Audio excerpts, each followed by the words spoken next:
حج اکبر منشی پریم چند۔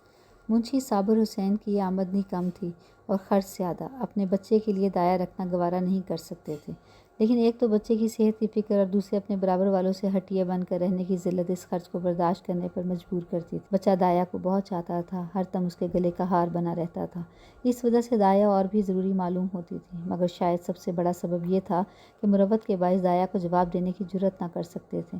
بڑھیا ان کے یہاں 3 سال سے نوکر تھی، اس نے ان کے اکلوتے بچے کی پرورش کی تھی، اپنا کام دل و جان سے کرتی تھی، اسے نکالنے کا کوئی ہیلا نہ تھا، اور خام خواہ کیڑے نکالنا صابر حسین جیسے حلیم شخص کے لیے غیر ممکن تھا۔ مگر شاکرہ اس معاملے میں اپنے شوہر سے متفق نہ تھی، اسے شک تھا کہ دایا ہم کو لوٹے لیتی ہے، جب دایا بازار سے لوٹتی ہے تو وہ دہلیز میں چھپی رہتی ہے کہ دیکھوں آٹا چھپا کر تو نہیں رکھ دیتی، لکڑی تو نہیں چھپا دیتی، اس کی لائی ہوئی چیز کو گھنٹوں دیکھتی، بار بار پوچھتی اتنا ہی کیوں، کیا بھاؤ ہے، کیا اتنا مہنگا ہو گیا ہے۔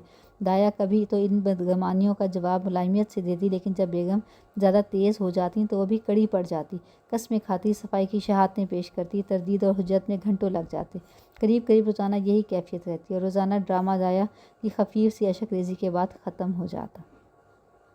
دایا کا اتنی سختیاں جھیل کر پڑے رہنا شاکرہ کے شکوک کی آبیاری کرتا تھا، اسے کبھی یقین نہ تھا کہ یہ بڑھیا محض بچے کی محبت سے پڑی ہوئی ہے، وہ دایا کو ایسے لطیف جذبے کا اہل نہیں سمجھتی تھی۔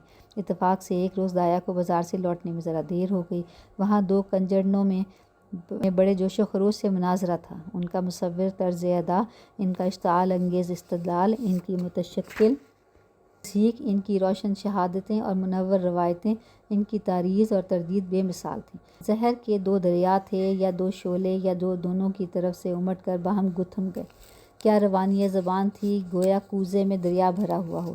ان کا جوش اظہار ایک دوسرے کے بیانات کو سننے کی اجازت نہ دیتا تھا، ان کے الفاظ کی ایسی رنگینی، تخیل کی ایسی نوعیت، اسلوب کی ایسی جدت، مضامین کی ایسی آمد، تشبیہات کی ایسی موزونیت اور فکر کی ایسی پرواز پر ایسا کون سا شاعر ہے جو رشک نہ کرتا۔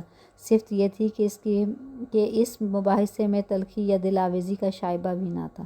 دونوں بلبلیں اپنے اپنے ترانوں میں محو تھیں، ان کی متانت، ان کا ضبط، ان کا اطمینان قلب حیرت انگیز تھا۔ ان کا ظرف دل میں اس سے کہیں زیادہ کہنے کی اور بدرِ جہاز زیادہ سننے کی گنجائش معلوم ہوتی تھی۔ الغرض یہ خالص دماغی ذہنی مناظرہ تھا، اپنے اپنے کمالات کے اظہار کے لیے، ایک خالص زور آزمائی تھی، اپنے اپنے کرتب اور فن کے جوہر دکھانے کے لیے۔ تماشائیوں کا ہجوم تھا، متوزل کنایات و اشارے جن پر بے شرمی کو شرم آتی ہے، کلمات رقیق جن سے عفونت بھی دور بھاگتی، ہزاروں رنگین مزاجوں کے لیے محض باعث تفریح تھے۔ دایا بھی کھڑی ہو گئی کہ دیکھوں کیا ماجرا ہے، پر تماشا اتنا دل آویز تھا کہ اسے وقت کا مطلق احساس نہ ہوا۔ یکایک 9 بجنے کی آواز کان میں آئی تو سحر ٹوٹا، وہ لپکی ہوئی گھر کی طرف چل پڑی۔ شاکرہ بھری بیٹھی تھی، دایا کو دیکھتے ہی تیور بدل کر بولی، کیا بازار میں کھو گئی تھیں؟ دایا نے خطا وارانہ انداز سے سر جھکا لیا اور بولی، بیوی، ایک جان پہچان کی ماما سے ملاقات ہو گئی اور باتیں کرنے لگی۔ شاکرہ جواب سے اور بھی برہم ہو گئی، یہاں دفتر جانے کو دیر ہو رہی ہے، تمہیں سیر سپاٹے کی سوجھی ہے؟ مگر دایا نے اس وقت دبنے میں خیریت سمجھی، بچے کو گود میں لینے چلی، پر شاکرہ نے جھڑک کر کہا، رہنے دو، تمہارے بغیر بے حال نہیں ہوا جاتا۔ دایا نے اس حکم کی تعمیل ضروری نہ سمجھی، بیگم صاحبہ کا غصہ فروغ کرنے کی اس سے زیادہ کارگر کوئی تدبیر ذہن میں نہ آئی۔ اس نے نصیر کو اشارے سے اپنی طرف بلایا، وہ دونوں ہاتھ پھیلائے لڑکھڑاتا ہوا اس کی طرف چلا۔ دایا نے اسے گود میں اٹھا لیا، دروازے کی طرف چلی، لیکن شاکرہ نے باز کی طرح جھپٹی اور نصیر کو اس کی گود سے چھین کر بولی، تمہارا یہ مکر بہت دنوں سے دیکھ رہی ہوں، یہ تماشے کسی اور کو دکھائیے، یہاں طبیعت سیر ہو گئی۔ دایا نصیر پر جان دیتی تھی اور سمجھتی تھی کہ شاکرہ اس سے بے خبر نہیں ہے۔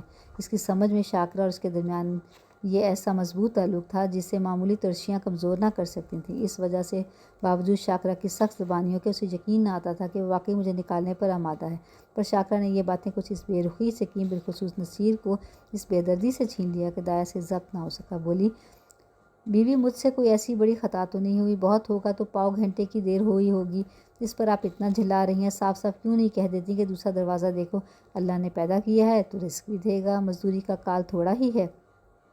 شاکرہ، تو یہاں تمہاری کون پرواہ کرتا ہے، تمہاری جیسی مامائیں گلی گلی ٹھوکریں کھاتی پھرتی ہیں۔ دایا، ہاں، خدا آپ کو سلامت رکھے، مامائیں دائیاں بہت ملیں گی، جو کچھ خطا ہوئی معاف کیجیے گا، میں جاتی ہوں۔ شاکرہ، جا کر مردانے میں اپنی تنخواہ کا حساب کر لو۔ دایا، میری طرف سے نصیر میاں کو اس کی مٹھائیاں منگوا دیجیے گا۔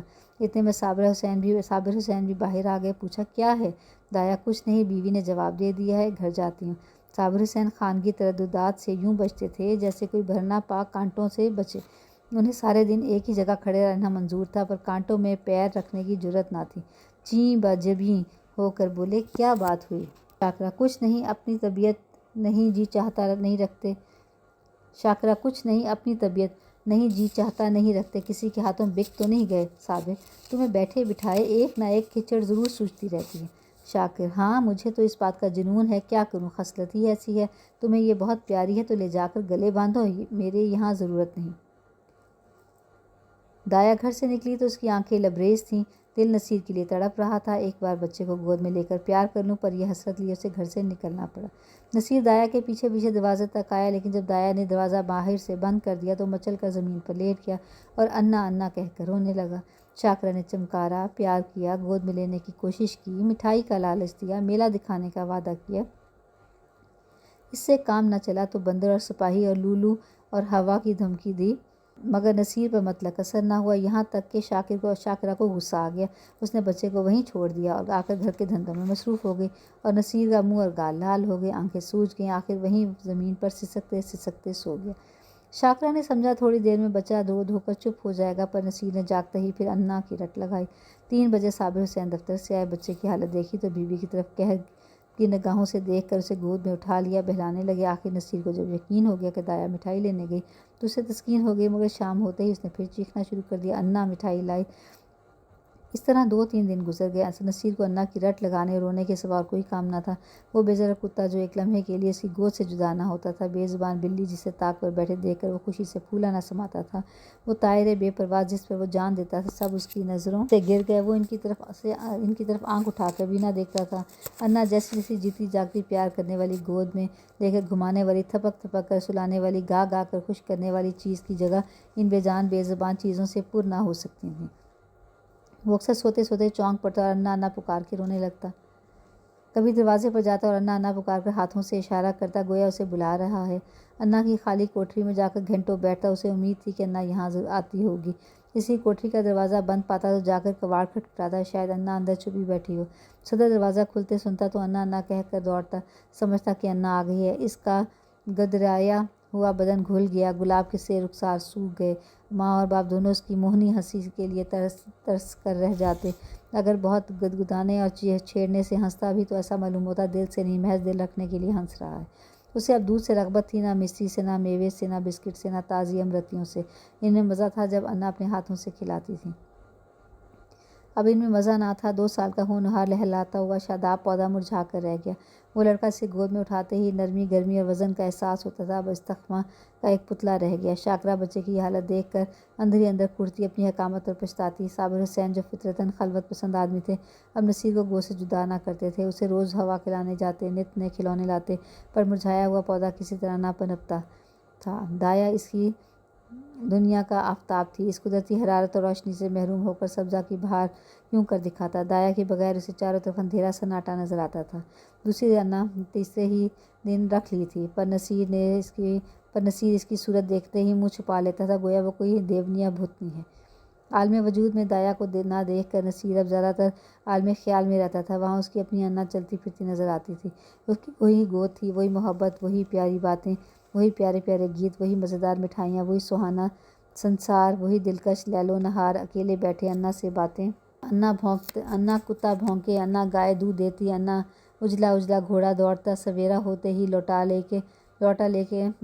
لے کے دایا کی کوٹری میں جاتا اور کہتا، انا پانی پی، دودھ کا گلاس لے کر اس کی کوٹری میں رکھ آتا اور کہتا، انا دودھ پلا، اپنی چارپائی پر تکیہ رکھ کر چادر سے ڈھانک دیتا اور کہتا، انا سوتی۔ شاکرہ کھانے بیٹھتی تو رکابیاں اٹھا کر انا کی کوٹری میں لے جاتا اور کہتا، انا کھانا کھائے گی۔ انا اس کے لیے اب ایک آسمانی وجود تھی، جس کی یہ واپسی اسے مطلق امید نہ تھی، وہ محض گزشتہ خوشیوں کی دلکش یادگار تھی، جس کی یاد ہی اس کا سب کچھ تھی۔ نصیر کے انداز میں رفتہ رفتہ طفلانہ شوخی اور بےتابی کی جگہ ایک حسرت ناک توکل، ایک مایوسانہ خوشی نظر آنے لگی۔ اس طرح 3 ہفتے گزر گئے۔ برسات کا موسم تھا، کبھی شدت کی گرمی، کبھی ہوا کے ٹھنڈے جھونکے، بخار اور زکام کا زور تھا۔ نصیر کی نکہت اس موسمی تغیرات کو برداشت نہ کر سکی۔ شاکرہ احتیاطاً اسے فلالین کا کرتا پہنائے رکھتی، اسے پانی کے قریب نہ جانے دیتی، ننگے پاؤں 1 قدم نہ چلنے دیتی، مگر رطوبت کا اثر ہی رہ گیا مگر رطوبت کا اثر ہو ہی گیا، نصیر کھانسی اور بخار میں مبتلا ہو گیا۔ صبح کا وقت تھا، نصیر چارپائی پر آنکھیں بند کیے پڑا تھا، ڈاکٹروں کا علاج بے سود ہو رہا تھا۔ شاکرہ چارپائی پر بیٹھی اس کے سینے پر تیل کی مالش کر رہی تھی اور صابر حسین صورت غم بنے بچے کو پردرد نگاہوں سے دیکھ رہے تھے۔ اس طرح وہ شاکرہ سے بہت کم بولتے تھے، انہیں اس سے ایک نفرت سی ہو گئی تھی۔ وہ نصیر کی اس بیماری کا سارا الزام اسی کے سر رکھتے تھے۔ وہ ان کی نگاہوں میں نہایت کم ظرف، سفلہ مزاج اور بے حس عورت تھی۔ شاکرہ نے ڈرتے ڈرتے کہا، آج بڑے حکیم صاحب کو بلا لیتی ہیں، شاید انہیں کی دوا سے فائدہ ہو۔ صابر حسین نے کالی گھٹاؤں کی طرف دیکھ کر تشی سے جواب دیا، بڑے حکیم نہیں، لقمان بھی آئیں تو اسے کوئی فائدہ نہ ہوگا۔ شاکرہ، تو کیا اب کسی کی یہ دوا ہی نہ ہوگی؟ صابر، بس اس کی ایک ہی دوا ہے اور وہ نایاب ہے۔ شاکرہ، تمہیں تو دھن ہی سوار ہے، کیا عباسی امرت پلا دے گی؟ صابر، ہاں، وہ تمہارے لیے چاہے زہر ہو لیکن بچے کے لیے امرت ہی ہوگی۔ شاکرہ، میں نہیں سمجھتی کہ اللہ کی مرضی میں اس میں اتنا دخل ہے۔ صابر، اگر نہیں سمجھتی تو اب تک اگر نہیں سمجھتی ہو اور اب تک نہیں سمجھا تو رہو گی، بچے سے ہاتھ دھونا پڑے گا۔ شاکرہ، چپ بھی رہو، کیسا شگون زبان سے نکالتے ہو، اگر ایسی جلی کٹی سنانی ہے تو یہاں سے چلے جاؤ۔ صابر، ہاں تو میں جاتا ہوں، مگر یاد رکھو یہ خون تمہاری گردن پر ہوگا۔ اگر لڑکے کو پھر تندرست دیکھنا چاہتی ہو تو اس عباسی کے پاس جاؤ، اس کی منت کرو، التجا کرو، تمہارے بچے کی جان اسی کے رحم و کرم پر منحصر ہے۔ شاکرہ نے کچھ جواب نہ دیا، اس کی آنکھوں سے آنسو جاری تھے۔ صابر حسین نے پوچھا، کیا مرضی ہے، جاؤں اسے تلاش کروں؟ شاکرہ، تم کیوں جاؤ گے، میں خود چلی جاؤں گی۔ صابر، نہیں، معاف کرو، مجھے تمہارے اوپر اعتبار نہیں، نہ جانے تمہارے منہ سے کیا نکل جائے کہ وہ آتی بھی ہو تو نہ آئے۔ شاکرہ نے شوہر کی طرف نگاہ ملامت سے دیکھ کر کہا، ہاں اور کیا، مجھے اپنے بچے کی بیماری کا قلق تھوڑی ہی ہے، میں نے شرم کے مارے تم سے کہا نہیں، لیکن میرے دل میں بار بار خیال پیدا ہوا، اگر مجھے دایا کے مکان کا پتہ معلوم ہوتا تو میں اسے کب کی منا لائی ہوتی۔ وہ مجھ سے کتنی ہی ناراض ہو لیکن نصیر سے تو اسے محبت ہے، میں آج ہی اس کے پاس جاؤں گی، اس کے قدموں کو آنسوؤں سے تر کر دوں گی، وہ جس طرح سے راضی ہے اسے راضی کروں گی۔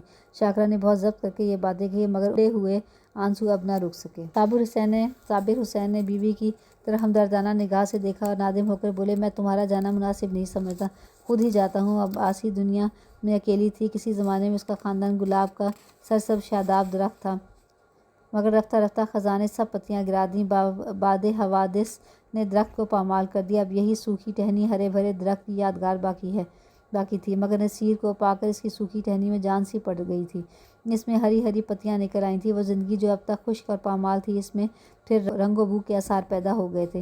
اندھیرے بیاباں میں بھٹکے ہوئے مسافر کو شمع کی جھلک نظر آنے لگی، اب اس کے جوئے حیات سنگریزوں سے نہ ٹکراتا تھا۔ اندھیرے بیاباں میں بھٹکے ہوئے مسافر کو شمع کی جھلک نظر آنے لگی تھی، اب اس کا جوئے حیات سنگریزوں سے نہ ٹکراتا تھا، وہ اب ایک گلزار کی آبیاری کرتا تھا، اب اس کی زندگی محمل نہیں تھی، اس میں معنی پیدا ہو گئے تھے۔ نصیر کی بھولی بھالی باتوں پر نثار ہو گئی تھی، مگر وہ اپنی محبت کو شاکرہ سے چھپاتی تھی، اس لیے کہ ماں سے کے دل میں رشک نہ ہو۔ وہ نصیر کے لیے ماں سے چھپ کر مٹھائیاں لاتی، اسے کھلا کر خوش ہوتی، وہ دن میں 2 3 بار اسے اپٹن ملتی کہ بچہ خوب پروان چڑھے۔ وہ اسے دوسروں کے سامنے کوئی چیز نہ کھلاتی کہ بچے کو نظر نہ لگ جائے، ہمیشہ دوسروں سے بچے کی کم خوری کا رونا رویا کرتی، اسے نظر بد سے بچانے کے لیے تعویذ اور گنڈے لاتی رہتی۔ یہ اس کی خالص مادرانہ محبت تھی، جس میں اپنے روحانی اعتزاز کے سوا اور کوئی غرض نہ تھی۔ اس گھر سے نکل کر آج عباسی کی وہ حالت ہو گئی تھی جو تھیٹر میں یکایک بجلیوں کے گل ہو جانے سے ہوتی ہے۔ اس کی آنکھوں کے سامنے وہی صورت ناچ رہی تھی، کانوں میں وہی پیاری پیاری باتیں گونج رہی تھیں، اسے اپنا گھر پھاڑے کھاتا تھا، اس کال کوٹری میں دم گھٹا جاتا تھا۔ رات جوں جوں کر کے کٹی، وہ صبح کو مکان میں جھاڑو دے رہی تھی، یکایک تازے حلوے کی صدا سن کر بے اختیار باہر نکل آئی، مان یاد آ گیا، آج حلوہ کون کھائے گا، آج گود میں بیٹھ کر کون چکھے گا وہ نغمہ مسرت سننے کے لیے جو حلوہ کھاتے وقت نصیر کی آنکھوں سے، ہونٹوں سے اور جسم کے ایک ایک عضو سے برستا تھا۔ عباسی کی روح تڑپ گئی، وہ بے قراری کے عالم میں گھر سے نکلی کہ چلوں نصیر کو دیکھوں، پر آدھے راستہ سے لوٹ آئی۔ نصیر عباسی کے دھیان سے ایک لمحے کے لیے بھی نہیں اترتا تھا، وہ سوتے سوتے چونک پڑتی، معلوم ہوتا نصیر ڈنڈے کا گھوڑا دبائے چلا آتا ہے۔ پڑوسنوں کے پاس جاتی تو نصیر ہی کا چرچا کرتی، اس کے گھر کوئی آتا تو نصیر ہی کا ذکر کرتی، نصیر اس کے دل اور جان میں بسا ہوا تھا، شاکرہ کی بے رخی اور بدسلوکی کے ملال کے لیے اس میں جگہ نہ تھی۔ وہ روز ارادہ کرتی کہ آج نصیر کو دیکھنے جاؤں گی، اس کے لیے بازار سے کھلونے مٹھائیاں لاتی، گھر سے چلتی لیکن کبھی آدھے راستے سے لوٹ آتی، کبھی 2 4 قدم سے آگے نہ بڑھا جاتا۔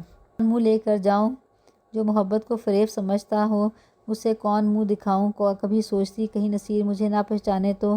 بچوں کی محبت کا اعتبار کیا، نئی دایا سے رچ کیا ہو، یہ خیال اس کے پیروں میں زنجیر کا کام کر جاتا تھا۔ اس طرح 2 ہفتے گزر گئے۔ عباسی کا دل ہر دم اچاٹ رہتا، جیسے اسے کوئی لمبا سفر درپیش ہو۔ کوئی گھر کی چیزیں جہاں کی تہاں پڑی رہتی، نہ کھانے کی فکر نہ کپڑے کی۔ بدنی ضروریات بھی خلائے دل کو پر کرنے میں لگی ہوتی تھیں۔ اتفاق سے اسی اثنا میں حج کے دن آ گئے۔ محلے میں کچھ لوگ حج کی تیاریاں کرنے لگے۔ عباسی کی حالت اس وقت پالتو چڑیا کی سی تھی جو قفس سے نکل کر پھر کسی گوشے کی تلاش میں ہو۔ اسے اپنے تئیں بھلا دینے کا ایک بہانہ مل گیا۔ وہ آمادہ سفر ہو گئی۔ آسمان پر کالی گھٹائیں چھائی ہوئی تھیں اور ہلکی ہلکی فواریں پڑ رہی تھیں۔ دہلی اسٹیشن پر زائرین کا ہجوم تھا۔ کچھ گاڑیوں میں بیٹھے تھے، کچھ اپنے گھر والوں سے رخصت ہو رہے تھے۔ چاروں طرف ایک کوہرام سا مچا ہوا تھا۔ دنیا اس وقت بھی جانے والوں کے دامن پکڑے ہوئے تھی۔ کوئی بیوی سے تاکید کر رہا تھا دھان کٹ جائے تو تالاب والے کھیت میں مٹر بو دینا، اور باغ کے پاس گھیہوں۔ کوئی اپنے جوان لڑکے کو سمجھا رہا تھا اسامیوں پر بقایا لگان کی نالش کرنے میں دیر نہ کرنا اور 2 روپیہ سیکڑا سود ضرور مجرا کر لینا۔ ایک بوڑھے تاجر صاحب اپنے منیم سے کہہ رہے تھے مال آنے پر دیر ہو تو خود چلے جائیے گا، چلتو مال لے لیجیے گا ورنہ روپیہ پھنس جائے گا۔ مگر خال خال ایسی صورتیں بھی نظر آتی تھیں جن پر مذہبی ارادات کا جلوہ ہو۔ وہ یا تو خاموش آسمان کی طرف تاکتی تھیں یا محو تسبیح خوانی تھیں۔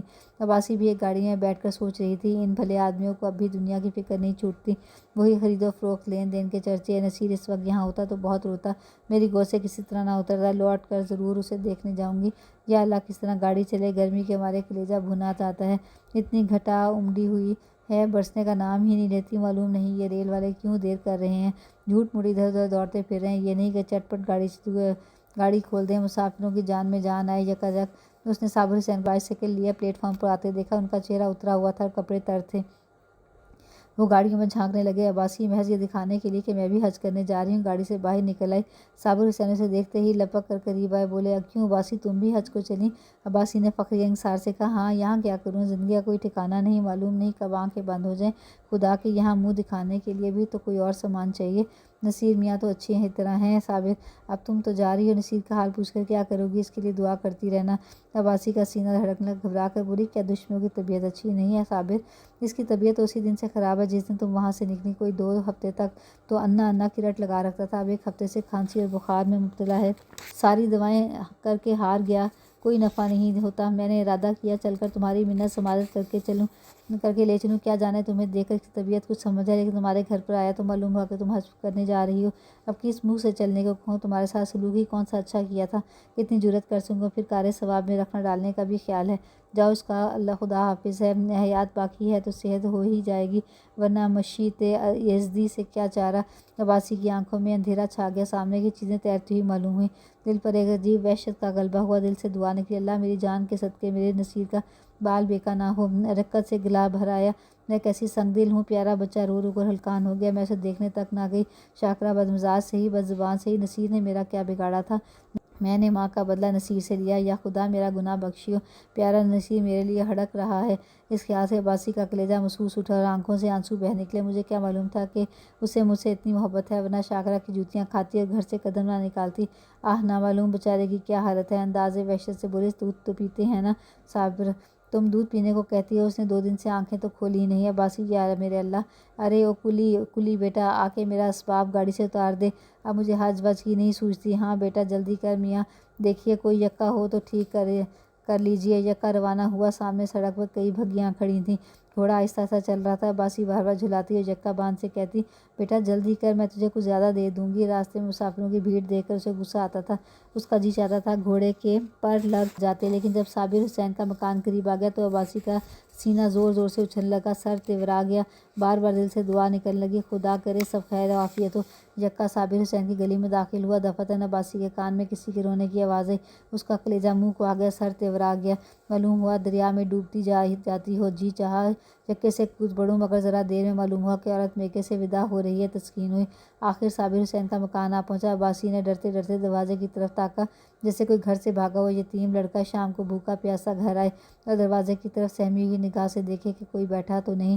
دروازے پر سناٹا چھایا ہوا تھا، باورچی بیٹھا حقہ پی رہا تھا۔ عباسی کو ذرا ڈھارس ہوئی، گھر میں داخل ہوئی تو دیکھا کہ نئی دایا بیٹھی پولس پکا رہی ہے۔ کلیجہ مضبوط ہوا، شاکرہ کے کمرے میں گئی تو اس کا دل گرمی کی دوپہری دھوپ کی طرح کانپ رہا تھا۔ شاکرہ نصیر کو گود میں لیے دروازے کی طرف ٹکٹکی لگائے تاک رہی تھی۔